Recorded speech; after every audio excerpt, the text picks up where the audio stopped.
according to that, the Indian is not so much to look at the chazan, it's more to face towards the chazan. Very often you'll see the chazan is doing Birkas Kohanim and someone's trying to look and someone's blocking him, he tries to look around it.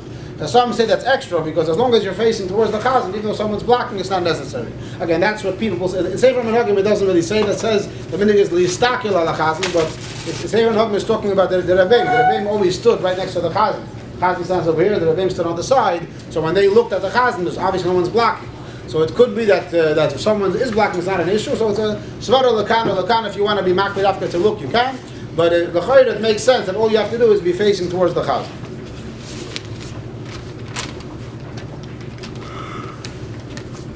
Why is the Aveira of Zera Levatola considered so bad if it's so hard not to do? So it's a very strange question. The Bachar is asking, if it's hard, then it can't be bad.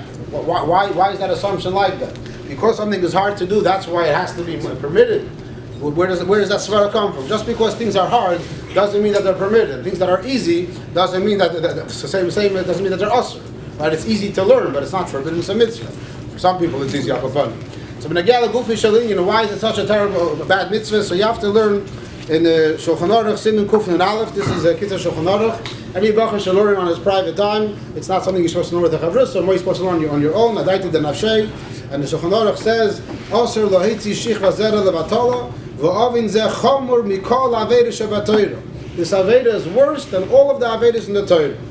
And he says, Ve'elu shemenafim biyadim etzim zera levatola, lo'idaylam she'isr godilhu, and lo sha'ois dezesu benidui. Someone that does this is considered in chayrim. L'mayah they put him in chayrim, v'aleim nemar yedechim domim oleyu ke'ilu heidig as a nefesh. He's considered a murderer. And he brings from Rashi, what's in Rashi Vayeshev, and he says, sometimes, chas v'sholem, as a punishment for this, bon of meisim kshem tanim, oishayu reshoim v'ubali de'aniyus. A person's children, Rahman al pass away, or they become reshoim, and the person becomes poor. And he goes on a few more seifim, back and forth about this halacha. And at the end, in Sif Zayin, he says, tikunim, for someone that did this aveira. So he says, there are many tikunim brought on the Svarim Akdoshim, and he says, I'll write some of them here b'kitzur. One is to be a sandik by a bris, especially be a sandik by poor people. B'chlal, the minhag always was that a sandik pays for the bris. So that's why it's part of it, tzedakah and being a sandik at the same time, and giving tzedakah for poor people. Lishmer Shabbos ki l'chaso la'ango la'andik neidus harbe. He's especially careful on Shabbos. Make sure there's a lot of Shabbos candles. L'chabed v'lehoiv loimdei Torah, to honor and to like people that learn Torah. L'yispalel b'kavono b'bechi, to daven with kavona and to cry by davening. Livcher b'midas ha'anova, to choose to be as humble as possible. V'kasher yishma shemachar f'nois yishtek v'yimchol, people laugh at you or make fun of you, you should be quiet and be moichel to them. Kasher yaseh is a mitzvah yaseh b'koyach u'b'zrizus ad sheyischamim bo.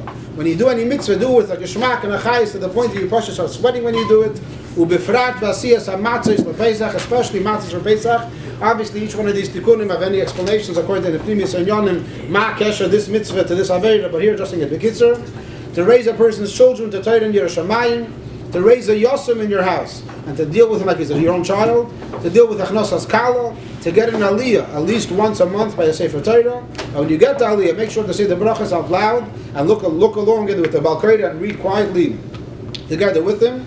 To make sure to be from the first 10 people in shul, to wake up b'chatzois halayla and to say tikkun chatzois v'bechi, and if you can't do b'chatzois halayla, you should do it afterwards. The last thing that he says is Leiv Sholim Belir Deiv Sholim.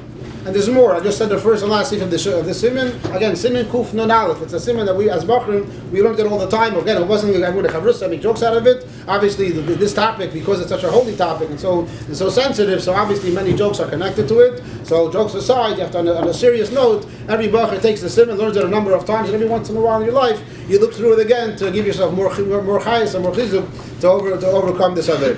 And this that it's very hard, that's the challenge that Hashem gave us. It's hard to be a frumiyat b'chlal. There's a lot of things that are challenging, and just because it's hard doesn't mean it's permitted, and he has to work it to the best of his ability. What do I say about what happened with Chaim Valder? So I'm sure everybody knows the pratim. It's really a very heavy question, and a lot of people are talking about it. So I'm sure you've heard different opinions and different svaras. I'll just share with you one thing which I thought was very true, and a little bit it's not connection to him. It's connection more to us. So the word was like this. The word is, when we hear about such kind of stories of people in the world, goyim, whoever follows goyish news, so celebrities, every other day there's a celebrity that's caught and accused for this and accused for that, and the celebrities are killing themselves and killing each other. And in the goyish world, that's a very, very accepted thing. It happens, accepted. It's normal. It happens all the time, non-stop. Why over here was it so bad? Because this is our celebrity. This is a Jewish celebrity. And I made a Jewish celebrity, that's like something that doesn't happen ever. So that's why we're all shaken up. So the problem is that why, this is what someone wrote, that this is a very big mistake. Why did he become a Jewish celebrity? So all the stories aside, he obviously was a very talented person. He wrote stories and he was ma'oder many people, many hundreds, probably thousands, tens of thousands of people read his books and were nis'oder to midas teves and to behave better. He had a tremendous chush, a kisharon, and how to touch a person's nefesh and be ma'oder the person. It's obviously very clear he has such a tremendous koyach. However, just because a person is such a motivational speaker, an inspirational speaker, it doesn't make him a Jewish celebrity. There's a cloud that it says, Chochma bagoyim ta'amin. If a goy has, if someone tells you that this goy is very talented, he has kashreinus, he's very smart, you're not supposed to say, oh, he's a goy, so he's for sure stupid. Lav davka. There are goyim that can be very, very smart.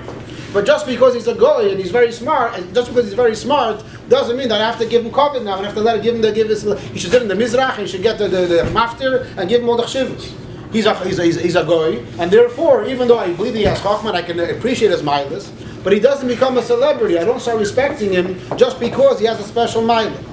You need, the people that earn respect by Yidden are Rabbonim and Dayonim and Tzadikim, people that work on themselves, people Yidden that are connected to Hashem, people that are Oivdim and the people that work on themselves. So the Mela over here, what ended up happening is over time, it became very common in our circles today to accept therapists and to accept what all different mumchim kivyachal have to say. So in that realm, he was very, very chashuv.